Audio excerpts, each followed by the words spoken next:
Hello mga kamamshi! Magandang araw sa lahat. So, for today's video guys, ako ay magluluto ng isang napakamasarap na merienda. So, meron ako dito ang cauliflower at broccoli. So, gagawin ko silang pang snack guys. I-fry ko sila na napaka-crunchy at crispy.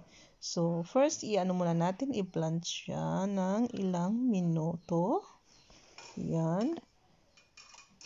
So, i-blanch lang natin hanggang maging half cook. So, habang naghihintay tayo na may mag-prepara sa ating batter. So, dito meron akong 5 kutsarang chickpeas powder. At 5 kutsara din o 5 spoon ng rice powder. So, ito yung sekreto nila guys para maging crispy at crunchy. At syempre, lalong mag-crispy yan pag lalagyan ng baking powder. So, syempre, may salt to taste. Meron din tayong turmeric powder, 7 spices powder, and chili powder, and ginger garlic paste. So, yung mga spice na yun ay optional yan guys. So, depende lang sa'yo kung ano yung taste nyo. Maanghang ba o normal. So, ayan. Lalagyan na natin ng kunting tubig muna. Hindi natin basain agad ng maraming tubig. So, kailangan pa kunti-kunti muna natin lagyan ng water. So, mikos-mikos muna natin at dagdagan ulit natin ng tubig. Mikos-mikos ulit. Ganyan lang. So, actually guys, malapit na yung Ramadan namin next month. So, mag-practice naman ako ng luto-luto ng mga ganito. So, ayan, dagdagan ulit na natin ng tubig. So, hanggang sa ma-reach natin yung consistency ng butter na hinahanap natin. So, depende sa iyo guys. Kung wala kayong chickpeas powder, pwede kayo gumamit ng all-purpose flour. Ayan. Then, lagyan ulit natin ng tubig. So, yung tubig ko dito ay 1 cup. Ayan. So, alam nyo guys, yung anak ko kasi hindi siya kumakain ng broccoli. Pero yung cauliflower, kumakain siya. Kaya, hinahanapan ko ng paraan para kakain siya. At, syempre, pang second time ko na itong ginawa sa kanya. Kaya, eto, napakain ko siya. Nasarapan siya guys. Sabi ko, masarap pa yan sa fried chicken. Charot.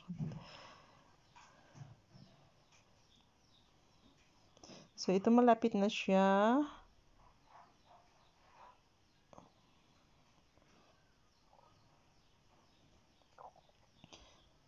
So, mikos-mikos na lang natin guys. Mix, mix, mix.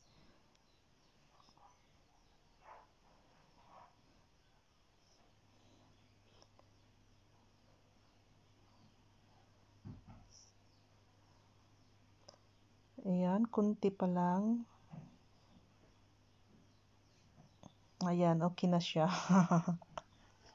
So, ito yung nahanap natin na consistency ng butter guys.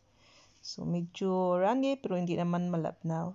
So, ayan, ilub-lub na natin or isok na natin yung boiled vegetable, yung broccoli at cauliflower.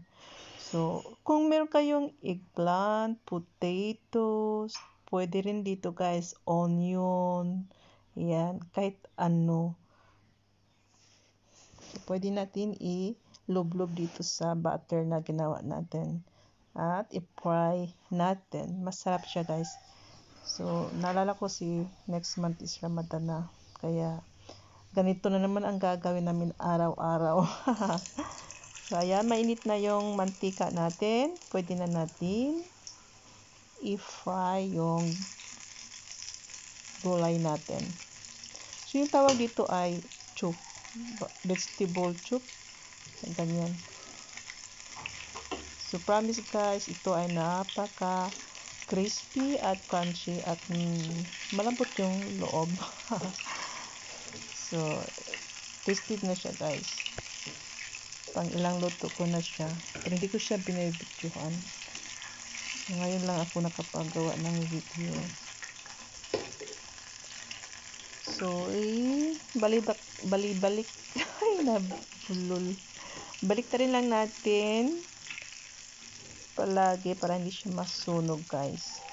So, gusto mo na ng perfect color, kailangan nakakatunganga ka sa harapan. I mean, talagang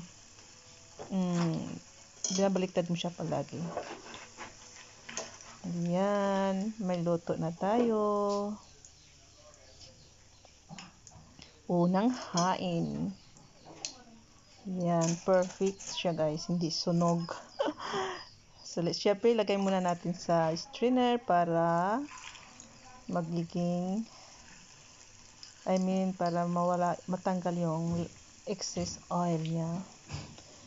So, syempre, ganun lang gagawin natin yung mga ipiprito din natin yun hanggang sa maubos yung mga gulay natin. So, hindi nakatiis yung Mari. Ayan, tumitikim na. Habang busy pa sa pagluluto, busy din sa kakatikim. So, ayan. Masarap siya guys pag isawsaw o i-dip mo ng ketchup. So, ayan. Second batch na. So, ganun lang guys ang gagawin natin. Fry at pay attention na hindi maging sunog. So, ayan, maganda ang kulay. Guwapa siya. Kasing Kasing guwapa niya. So, ayan na nga guys. Tapos na ang luto at tikiman ulit time. So, this is my third time na titikim. So, ayan. Sausaw na natin ulit sa ketchup.